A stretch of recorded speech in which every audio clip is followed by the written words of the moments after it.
kalau paginya mereka bisa mancing bersama.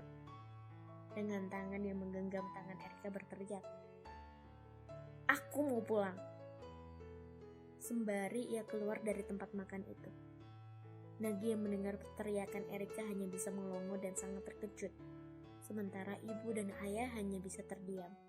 Ibu berkata, "Apa kami menyinggungnya ya?" Nagi yang melihat Erika keluar langsung membuntutinya. Nagi berlari mengejar Erika. Nagi berteriak memanggil nama Erika. Erika akhirnya berhenti. Saat itu Erika menangis histeris. Nagi yang melihat Erika menangis kebingungan. Apa yang membuat Erika menangis? Erika kemudian menjelaskan kalau ia ingin tahu lebih banyak tentang ibu dan ayah. Ia juga bilang kepada Nagi kalau dirinya tidak bisa bilang seperti itu.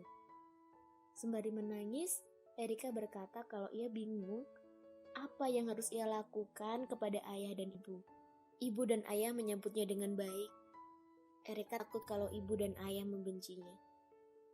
Ia bingung dengan situasi tadi. Ia sampai-sampai hanya bisa diam dan tidak bisa ngomong sama sekali. Sembari menenangkan Erika, Nagi bilang kalau ibu dan ayah tidak seperti Erika pikirkan.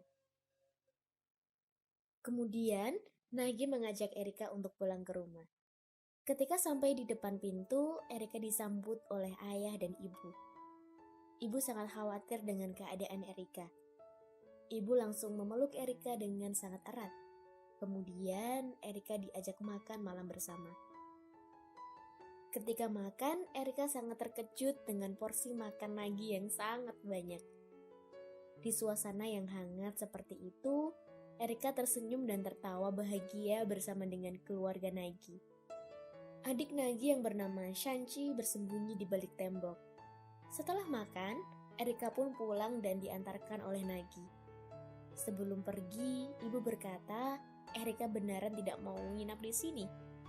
Dengan tersenyum manis, Erika bilang kalau dirinya tidak bisa menginap. Ia takut kalau orang tuanya khawatir. Ketika Erika berjalan pulang, Shanchi sedang memandang sumpit yang digunakan Erika makan. Ia masih kebingungan dengan situasi ini. Bahwa Erika adalah saudaranya. Sembari memegangi sumpit yang digunakan Erika, Shanchi akhirnya menaruh sumpit yang digunakan Erika tadi ke tempat sumpit yang bertuliskan family. Ketika di jalan, Erika sangat berterima kasih kepada Nagi. Ia juga sangat senang dengan hari ini. Ia juga merasa mereka sudah sebagai keluarga. Erika berkata, "Tadi kau ingin menyampaikan sesuatu padaku?" Nagi menjawab kalau itu cuma pikiranmu saja. Di dalam hati Nagi, ia bingung kenapa susah untuk mengatakannya ya.